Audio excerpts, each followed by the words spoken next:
Hi, നമുക്കിന്നൊരു kadai chicken ഉണ്ടാക്കാം. അതിന് ഫസ്റ്റ് നമുക്ക് ചിക്കൻ മാരിനേറ്റ് ചെയ്തെടുക്കണം.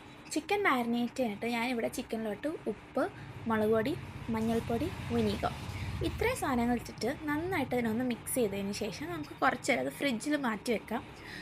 അപ്പോൾ നമ്മുടെ ചിക്കനിലോട്ട് എല്ലാം നന്നായിട്ട് പിടിച്ച് കിട്ടും. ഇനി ആ ഒരു ടൈമിൽ നമുക്ക് കടായി മസാല ഉണ്ടാക്കാം. കടായി മസാലയ്ക്ക് വേണ്ടിയിട്ട് ഈ സ്ക്രീനിൽ കാണുന്ന എല്ലാ മസാലാസും ഒന്നെങ്കിൽ റോസ്റ്റ് ചെയ്തിട്ട് നമുക്ക് പൊടിച്ചെടുക്കാം, ഇല്ലെങ്കിൽ ഇതുപോലെ പൊടിച്ചിട്ട് റോസ്റ്റ് ചെയ്താലും മതി. ഇനി ഒരു പാനിൽ ആവശ്യത്തിനുള്ള എണ്ണ ഒഴിച്ചിട്ട് നമ്മുടെ ചിക്കൻ ഒന്ന് ഫ്രൈ ചെയ്തെടുക്കാം. ഒരു ഷാലോ ഫ്രൈ ചെയ്ത് കിട്ടിയാൽ മതി. ഇനി ആ എണ്ണയിൽ നമുക്ക് കുനുകുന അരിഞ്ഞ സവോള വഴറ്റിയതിന് ശേഷം അതിലോട്ട് ഇഞ്ചി, വെളുത്തുള്ളി, ഉപ്പും കൂടി ഇട്ട് നന്നായിട്ട് അതിനൊന്ന് വഴറ്റിയെടുക്കണം. അതൊന്ന് വഴണ്ടി കിട്ടുമ്പോഴത്തേക്ക് നമുക്ക് അതിലോട്ട് തക്കാളി ഇട്ട് അതൊന്ന് ഉടഞ്ഞ് കിട്ടുന്ന പരുവം വരെ നമുക്കതൊന്ന് കുക്ക് ചെയ്യണം.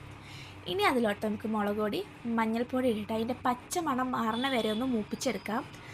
ഇനി നമുക്കതിലോട്ട് ഇതുപോലെ അരിഞ്ഞ സവോള ഇട്ടതിന് ശേഷം അതൊന്ന് കുക്കായി വരുമ്പോൾ തന്നെ നമുക്കതിലോട്ട് നമ്മുടെ വറുത്ത് വെച്ച ചിക്കൻ ഇട്ട് കൊടുക്കാം. ചിക്കൻ ഇട്ട് നന്നായിട്ടൊന്ന് മിക്സ് ചെയ്ത് കഴിയുമ്പോഴത്തേക്കും നമുക്കതിലോട്ട് നമ്മൾ ഉണ്ടാക്കി വെച്ച കടായി മസാലയും കുറച്ച് കുരുമുളക് പൊടിയും കൂടി ഇട്ടതിന് ശേഷം നന്നായിട്ട് മിക്സ് ആക്കിയിട്ട് നമുക്ക് ആവശ്യത്തിന് വേണ്ടിയിട്ടുള്ള ഗ്രേവിക്ക് വെള്ളം ഒഴിച്ച് കൊടുക്കാം.